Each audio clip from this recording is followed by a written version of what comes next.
But see how I draw little Buddy's ear. And this is a really, really complicated colour that we've got here. This colour stumps so many people. It's like, is it yellow? Is it pink? Is it beige? Is it orange? What colour is it? And it's a really weird one. And a lot of people go straight in with like an ivory and it will look too yellow. What I'm actually doing is I'm using a combination of different pencils, which I think is quite interesting. So I'm just going to get them out here for you. The one that I'm using the most of is actually Raw Umber 10%. It's a luminance pencil, and this has got, it's like a grey, but it's got some real earthy browny tones to it, and this is actually really, really fantastic for this kind of colour. Then you've got colours like the brown ochre 10%, which in theory you'd look at it and you go, yeah, that looks great. It's just too it's too yellow. And I'm also working on drafting film, which kind of enhances the colour as well. So I like to use more sort of browny tones and then a little bit of something like a brown ochre over the top of it. And you can see what I've done so far is I've got a little bit of the shadow, which has just been done in walnut brown. I've literally just blocked it in. And then we've got like that little bit of the ear coming over the top here, and we've got this little sort of fluffy area here. So I'm going to use my Raw Umber 10% luminance pencil, and I'm just going to very, very gently start to bring in some of the colour of the ear here. Now with drafting film, it's a gorgeous surface. It's a really, really fantastic surface to work on. It doesn't take many layers, and with the luminance being quite a soft pencil, very opaque pencil, you get a lot of pigment that goes down, so you've got to be really, really careful with your layering. Now what I'm not doing is can you see that sort of gorgeous sort of creamy colour in there? You wouldn't expect that from this if you were to use it on like a normal piece of paper. If I just put a little bit on that piece of paper there, can you see the difference? You've got like, this is much more sort of browny, and on here it's much more yellowy, and to me it's like, this is a great colour. Not that we have to get the colour spot on, of course, because that's not really the aim of what I'm trying to do here. We're trying to get the essence of Buddy. So the exact colour that's on the photograph isn't really that necessary. I've also got a printout done as well, so I can work from my iPad and I can work from the printout. And you can see from the printout, it's much paler.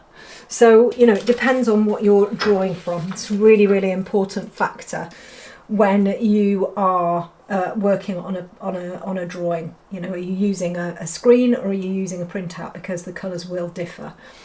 The other thing I'm not doing is drawing every single tiny bit of hair detail. It's actually much, much kinder on the eye, the person who's going to be looking at the drawing, if you don't actually put as much detail in as you think you should.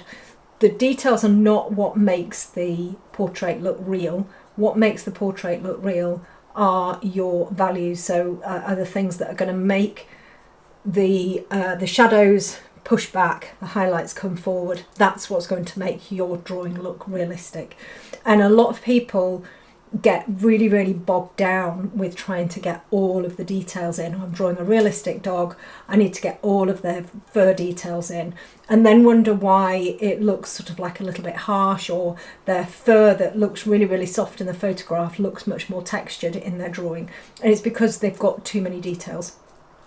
So we're not drawing the details. However, because I'm just using a pencil and I'm kind of just putting single lines down, it sort of looks like I am drawing every hair, but I'm not. So yeah, it's a little bit of a tricky one. As you can see, I'm just building this up very, very, very gently, and that is key for me and how I teach. That is really, really key for building soft fur like this, is just that very, very, very gentle layering. not trying to get all of the bits in on the first sort of layer or the first couple of layers, because it's just not possible. Just sort of plotting and then coming back with a colour. The other colours I'm using that I'm finding really useful in some of the shadowy areas, you can see in here, this has become too liney, and I think that's probably because I've kind of put something in there to sort of give me a bit of an idea. I'm actually going to remove that because I don't like it. Just clean my Tombow off on my jeans, but I'm just going to take this out because I don't like it. And you can see those sort of darker colours. I want to have a much softer block of colour there rather than these what look like hairlines. I don't want that in there, so I'm just going to take that out. I actually find it much easier to draw a smooth transition of colour on drafting film. I actually find it easier to do it with polychromos. I find that the softer pencils kind of stick, and they kind of, anything that then goes back on the top of them, unless you use a little bit harder pressure, it tends to sort of follow the same groove. So I want to just bring, hello Nelly, I just want to bring a little bit more of sort of like a soft colour in here, and I've chosen to use Bista Polychromos pencil. Again, it looks really brown, but when you bring it onto the drafting film, it's much more gentler, and it's got that sort of slightly yellow beige feel, but I'm using it super gently. So you can see I've got my hand far back on the pencil barrel, and I'm using it really gently. Having a range of pressure at your disposal when doing colour pencil realistic drawings, I think is a massive advantage. If you can only do light pressure or you can only do heavy pressure, it's really worth practicing being able to do different pressures, because it means that you can use a stronger coloured pencil like this very gently and get a much lighter colour. You know, I mean, if you look at, if I was to draw, you can't see it, but I'm going to draw it over here. If I was to draw this at its sort of full capacity, that's the colour. So it's a really strong colour. But if I go really gently, it's actually more akin to the Raw Umber 10%, this Bista, if you go really gently. So it's very much a case of your pressure. Your pressure is really key. And I would go so far as sort of saying that, you know, when you're thinking about coloured pencils and you're thinking about the main areas of coloured pencil that you need to be, you know, very aware of, I'd say that it's layering and pressure. A lot of people talk about blending and they're like, you know, yeah, blending is really key. For me, blending happens naturally. It's not a separate step. So it's not you layer and then you blend. You're blending as you're layering. So I don't see that as a separate step. But I see pressure as being a very important part of the process, and being able to use really light pressure like I'm doing here, helping to get that gorgeous sort of yellowy feel but without it seeming to be yellow. I think it's really important. Now there's a bit next to it that is slightly darker, and for that I'm going to use a little bit of colour theory to help. And when I say a little bit of colour theory, I'm going to talk about I'm talking about the relationship between the colours. So I'm talking about this as being sort of like an orangey colour, I guess, an orangey sort of yellowy colour around, or maybe even a yellowy colour. And what would we kind of sit with that? What's the complementary of that? And of course the complementary for a yellow is purple, violet, and a complementary for orange is blue. And then you have the split complementaries and the triadics. So these are the relationships, not the makeup of them and what they then go on to make. So I like to use a violet in my yellow and orangey animals for the shadows. And the colour that I really love to use, in fact I've got two of these, they're the luminance colours. There's the sepia 10% and there's the, no, that's the raw umber, and the sepia Look at it there, the sepia 50, there it is.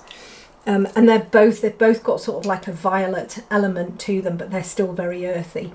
So the sepia 10% is fabulous for working into where there's sort of like a slight shadow or a very sort of slight darkening, and this is what we want on this part of the head here. We want this lovely sort of feel. I'm going to bring probably a little bit of buff titanium, I think, in this white area, just to give it a bit of a shine.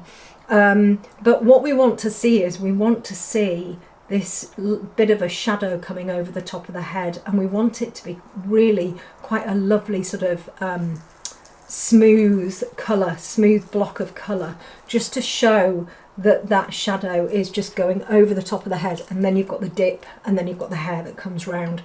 So using a pencil like this over the top of your orangey, yellowy colours is going to be brilliant. It's going to be absolutely brilliant for your shadows.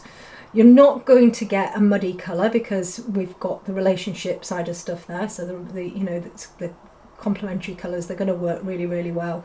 And you're not going to lose the idea of the sort of the yellowiness or the creaminess underneath it either.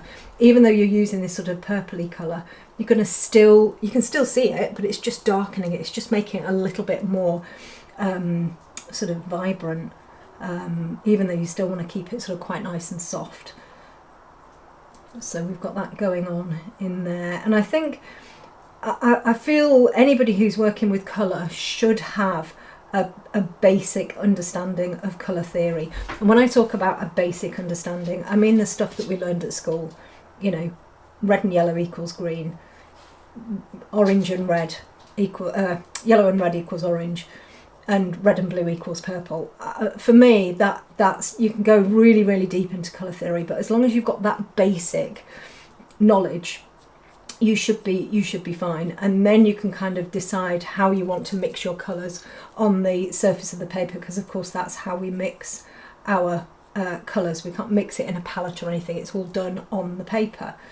I don't tend to swatch because for me, I'm not just using this pencil and this pencil and this pencil. I'm using them together. I'm building the colours up.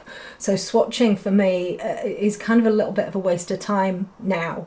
I do understand it has got its benefits. I get that, and some people really love swatching, and I'm not going to take away anybody's joy. But I also feel that swatching can form a bit of procrastination, and people tend to swatch and don't actually draw.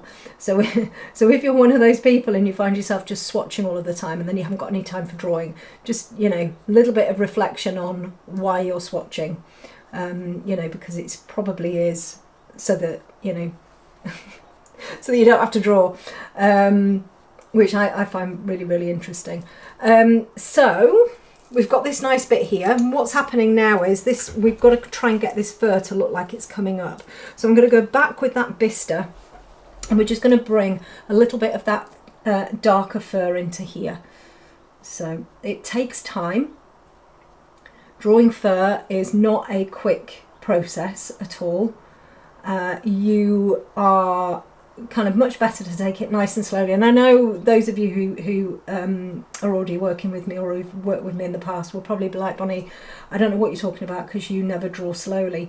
I do draw slowly. It's just that the initial layers can seem a little bit speedy purely because I'm very confident with what I'm doing and how I'm laying stuff down, and I feel that once you've got the confidence in your drawing, then you can sort of speed some of the elements up. Usually it's just about sort of whacking a few colours down, and then you can work with them, because that's what I like to do. I like to get my colour in, my values in, and then I can start to manipulate, I can start to work the details, all of that kind of stuff in. And what I might do, like what I've got here, actually what's starting to happen is I might put some colour in and it not be working how I want it to, but I'm going to keep going, and then I'm going to use my extraction subtraction techniques to be able to create this sort of lovely dip and curve in the fur. But I can't do that if I don't have any pigment down. So I've got to put the pigment down first, and then I can start to kind of create a little bit more movement and a little bit more of that sort of, I guess, structure.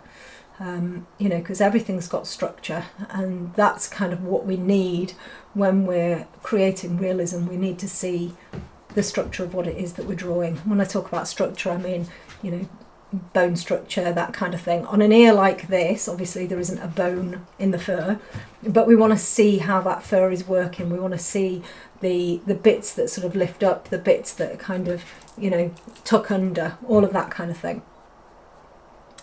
Okay, so I'm just going to bring a little bit more into here. The other thing is that quite a lot of the time you'll get to a point in your drawing and it won't look overly lovely, and I talk about this all of the time, you know, and it's inevitable that it's not going to look overly lovely at certain points, because you're drawing something that has got multiple layers. You know, it's a complicated process. You can't possibly have it looking real in 2 layers. It's just not possible. So it's going to look a bit weird every now and again, and I think we've just got to be aware of that and bring that into our sort of periphery, so that we know it's going to happen, and then when it does happen, we're not like pencils down, I've got to start again type thing, because that happens to a lot of people. They worry that they've done something wrong, when actually you're just mid part of the process. So this is coming along really nicely, actually. So I'm going to go back to my Tombow. This is the Tombow Mono. It's like a little mechanical pencil, and I'm just going to start to bring in almost, I'm using it like a white pencil. The other thing you've got to do with a Tombow is keep the end of it really, really clean. I've got a little like a little sand paper pad here, and I can just wriggle it around on there, or wriggle it around on my jeans, and it just cleans the end. Because if you don't clean the end, what happens is you end up with pencil dust all over your picture, and nobody wants that, because then you get these little sort of blobs that get incorporated into your layers, and they can look really sort of quite weird. But my eraser now is not for erasing mistakes, it's for bringing highlights in. So it's almost like I'm adding another layer here, another layer of like a pale coloured pencil, but I'm using my eraser for that. And it's, you know, it's very clear when I do this that actually I need to go darker. So this needs to be darker, but of course that's another problem, isn't it? Because it's really, really difficult to go dark enough. And that's more of a psychological thing than a you know, than an actual process thing. We all seem to be a little bit like I really struggle to go dark enough with particularly with my light coloured animals. I mean, I get that, don't get me wrong, and they look great, but you know, it's hard. It is hard. I think part of it is if I go nice and light and I don't go too dark, it's easy to take away if I go wrong. You know, there always seems to be that sort of negative connotation, oh well, if I go wrong then, you know, I can do this. And then I also think that it is our sort of logical mind taking over, and you know, seeing the colour that we've got in here and seeing it as very, very pale, whereas actually if we isolated this colour, you know, if you took it into Photoshop or something like that and actually kind of picked what the colour is, and I don't really advocate that, to be honest, because using a, you know, AI or Photoshop or something like that to pick your colours is I don't think it's a really great thing to, I mean, you can do it if you want, but you know, like the apps and stuff like that, it's not a great thing to do, because you're picking a pixel, you're just picking one bit, whereas actually your eye, if you train it, is going to pick up all sorts of different colours, and that's when you're going to start being able to mix things and, you know, really start to get confident and brave with your colour choices. And that's why I'm a little bit, I don't really like to use things like Photoshop or, you know, those photo manipulation programs for picking a colour, because to me colour pencil is about the mixing side of stuff, and that's what I like to kind of teach really is, you know, how can we get confident using our colours and picking our own colours rather than relying on, you know, a sort of like a little pipette to pick up a pixel. But if we did do that, we would find that this area here is actually much darker than what I've got it. And that again is just to do with my logical side of my brain, just going, it's very, very pale. You know, so if I try to go a little bit darker, that then feels uncomfortable because I'm kind of having this bit of a battle with my brain going on. My brain's like, it's too dark, it's too dark. And I'm like, oh no, I don't think it is. So it's a tricky one. So I'm just going gently, gently. So whilst this isn't a tutorial, and I'm sure I'll have lots and lots of comments, I always do. Where's this tutorial? Where's the rest of this? This is a commission piece, so there is no tutorial on this. I'm just out of the very goodness of my heart recording this little ear so you can sort of see what I'm doing and hopefully pick up a few tips. So I'm just going to come in there. I can always, and I will do, very much soften these edges. We've got to be really, really careful about edges because they can look too harsh. They can look like sort of pencil-y marks, whereas actually we want them to look really nice and soft. So, and then I'm also just going to pop in on the top of the ear here. It's coming, I've got a little bit there, it's coming around here. I prefer on my own work to work without a line art as far as possible because I find the line art actually really distracting, and I prefer to sort of kind of figure out where I'm going without it. So, you know, I have a little bit of the line art to begin with and get the basics in, but I very quickly remove it because it gets on my nerves, to be honest. You know, it just you don't need it once you've got the very basic shapes in. You don't really need anything else to be able to complete your drawing. So I'm just coming in here and just bringing that little bit of the ear in. So again, I'm just being really, really, really soft with my pencil, very gentle. I've got two doggies in here. And we can darken it up, no problem. And because I'm on film, I can also flip it over, which I will do, and create some more layers on the back, which is a really, really nice thing to do. So I'm just...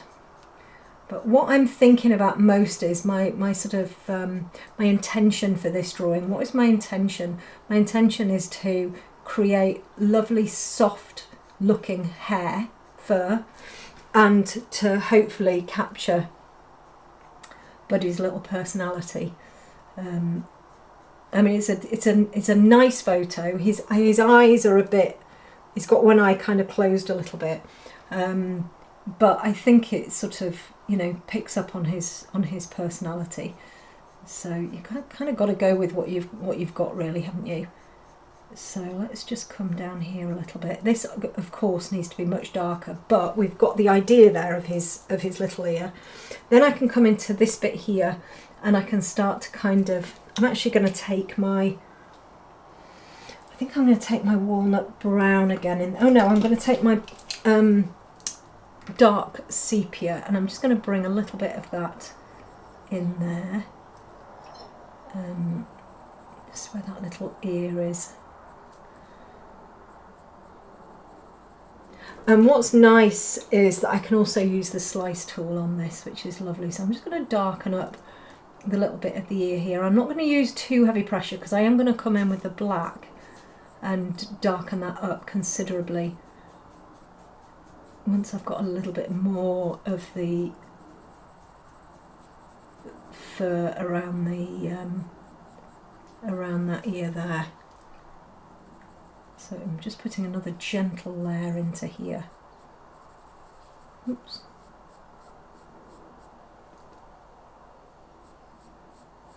And you can see, you know, I'm kind of whacking it in, and it doesn't look great at the moment, but it really doesn't matter. So I'm going to come back in again, I think, with my raw umber 10%, and I'm just going to come in over the top of the vista that I put down. can you see when I just gently layer that in over the top of the bistre, it just sort of makes it a little bit more vibrant, but it also softens it up a little bit. I find it very difficult to blend on drafting film. You know, I find that I've got to be very careful with the lay down of my pencil, because the colours don't really blend like you would expect them to do, like they do on like pastel matte and hot press paper.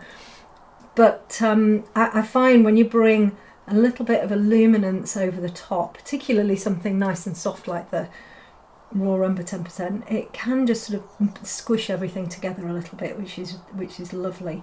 Again, I'm not pressing very hard at all, but can you see how that's now starting to take shape? Right, let's just come over here as well. Coming in there. Hello, Slipper. So I'm in the garden. I have a little studio in the garden. It sounds very posh, but it's not. I mean, it's lovely, but it's where I had it built for when I had part of my team working for me at home, and that's what it was built as, like a little office down in the garden. But I rent some offices instead now, and it's much nicer actually, not having people kind of in the house. You know, I like people in the house, but you know, it's when you've got sort of people in your home, it's all of the time, it's, you know, it can get a bit. So I've got some really lovely offices that I now rent. Okay, so we've got that little bit there. Now, areas like this can just happen straight away, and you're like, oh, brilliant, that's worked incredibly well. Or you can spend hours. You can spend hours and hours and hours on just one little area trying to get it right. It's normally around the shapes that you're drawing that might be causing you a few problems, or it's around which is normally what I find is around the values and the difference between dark values and light values, and getting that difference correct. So let's just up here. I'm still with this raw umber 10%. I really, really like it for this fur. I think it works beautifully. And you know, if you struggle a little bit with your colours, I really would just recommend that you just have a play around. You know, and if something goes a little bit like yellowy, if you're like, oh gosh, that looks a little bit too strong, bring a little bit of purple over the top.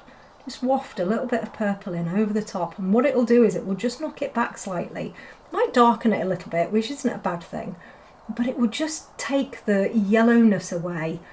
And that's what's glorious about using your complementary colours and kind of understanding how they work. It just is such a lovely way, because a lot of people will go, oh, it's looking at, I'll put a bit of grey on there, and then things start to get muddy and all of that kind of stuff. So, you know, using a little bit of your colour theory, very, very simply. I like to keep things super, super simple. I am not somebody who goes into the big, you know, whys and wherefores and all of that kind of stuff. I'm not into that. Some people are, and that is great, and there are some amazing books out there that you can read to really get down and dirty with your colour theory, but I'm not that sort of person. I like easy. I'm not into you know, all of that. But you know, if you are, then it can be exciting, like anything, when you get into, you know, the depths of something. So again, there, you know, we were getting a little bit too yellow. Now that's just knocked it back a little bit, which is gorgeous. And you can bring the yellow back again if you want. If you've taken it a little bit too far, you just bring a little bit more on the top. So, you know, again, that's the absolute beauty of using coloured pencils. That layering capacity, and you can see with the film, I'm actually getting quite a lot in here. There's quite a lot of layers going down in here, and I'm not struggling to get the layers. It's just working really, really nicely. So I need to now think about this, the white area down there. In my head, I've got all sorts of things going on. This is too white at the moment, and I need to kind of figure that out, and I need to figure these bits out up here as well. But what I'm going to do is I'm going to bring a little bit more colour into the top of the ear there. I'm going to use that Bista again because I thought that was working quite nicely. And we're just going to bring some of those little sort of tufty bits in. And then think I'm going to use the Tombow again and just bring in a little bit of the an idea of the stray hairs. And then I'll darken this little bit here, and then I'll stop. But hopefully that will have given you an insight into the layering process. I know it's not kind of, you know, a step by step of everything. I've got plenty of those available. You know, plenty of free stuff that you can get hold of. So you know, if you don't want to pay for anything, there's tons of free stuff. But I thought this would be quite a nice little video to share with you, because this colour is such a pain in the bum. You know, the amount of people that ask me, oh, you know, I'm drawing a golden retriever or a yellow Labrador, or, you know, and they've got this sort of yellowy colour, and it's a really, really challenging colour to get right, because there isn't really one colour that will work. The Holbeins are quite nice for this sort of colour, and the Holbeins actually have got some really lovely colours in there, but they're expensive, not overly light fast, some of those very pale colours, you know, so it's quite good to kind of understand that you can use these stronger colours but with really light pressure to get some of these sort of buff beigey colours. You know, normally what happens is we just look at this and we go, well, that's way too dark. Actually, it's not way too dark at all, because look at what we can get from it. We can get this really pale colour from it, and it's really, really key to be able to kind of understand that when you're using them, that the pressure you're using them at makes a difference, and you can get like a myriad of colours out of just one pencil. So I think we need to kind of remember that. So again, I'm just going very, very, very gently, working over the top here, and then I'm going to come down and onto this bit here. So let's just work a little bit more into here.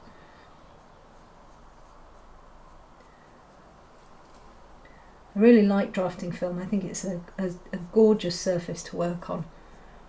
It does take a little bit of getting used to, because it can feel a little bit slippy slidey, but it's really lovely. It's a lovely, lovely surface, and I don't think people realise how many layers you can actually get on it.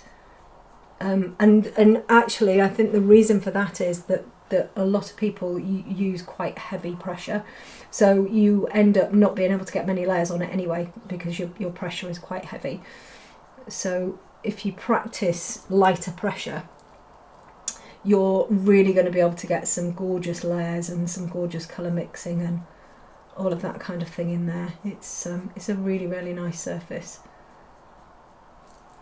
Good. Okay, and then I'm just going to bring a little bit of the sepia 10% into here and just kind of darken this little ear a bit. It'll also soften it slightly too. The drafting film I'm using is called Polydraw, and I prefer the graphics drafting film, not the Duralab, but the graphics drafting film. However, the Polydraw comes in pads, so it makes it much simpler to use and store, because it just comes in pads and you can just pull a sheet out. It's great. So I've been using Polydraw quite a lot just recently, but it is disconcertingly thin. So if you've never used it before and you get a pad of it, you'll pull a sheet out and you'll be like, what on earth is this? Because it is so thin. So let's just bring that down here a little bit, and then I'm just going to use my Tombow very quickly, and then I'm going to stop. So this is, you know, kind of half done, but I'm going to come back to it. So I'm just going to clean my little Tombow. I'm not going to use the slice tool just yet, because that's a little bit too harsh at this point. And then I'm just going to pull some of these little hairs across here that we can then start to pick up on. And here as well. always best when drawing stray hairs not to have a straight line somewhere, because inevitably, even if you kind of pull in a little bit of like the slice tool or something, you're going to end up with that sort of slight, you know, straight line showing. So that's something else to be a little bit careful about.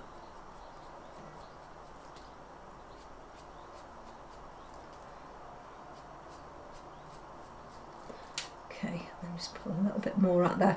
These aren't going to be the, you know, the finished product, but they're giving me a little bit more to work on. So you know, I'm now going to have to come back and kind of add some colour into there, but it's giving me that structure, which is really nice. Then what I can do is I'm just going to take a black, I think, and I'm going to use my light fast black because that's one of my favourites at the moment, and I'm just going to bring a little bit of that darker colour into here. I've fallen out with the polychromos black unless it's just for darkening other colours, but it's you know, the light fast black I really like, and I like the feel of it as well, and it's a really good deep black.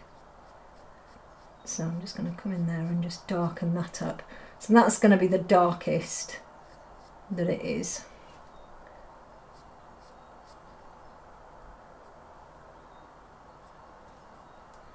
It kind of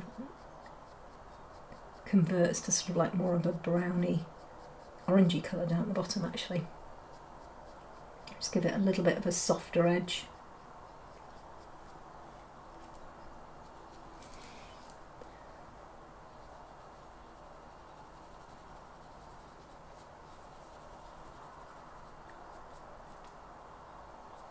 Just coming in there like that.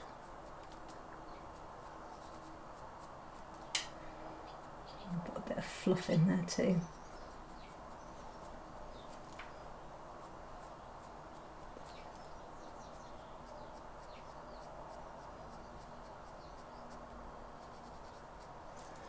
Good.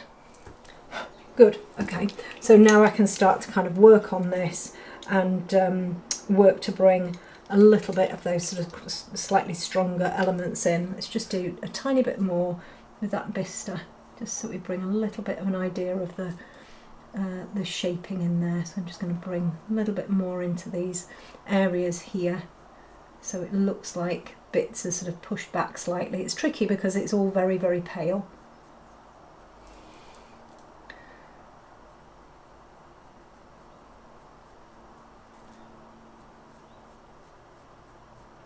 And this is what I mean about you just sort of sit here for hours just going backwards and forwards and backwards and forwards, but you know, that's the joy of it, isn't it? That's what I love about coloured pencils anyway. Just that lovely sort of slowness and just layering, layering, layering.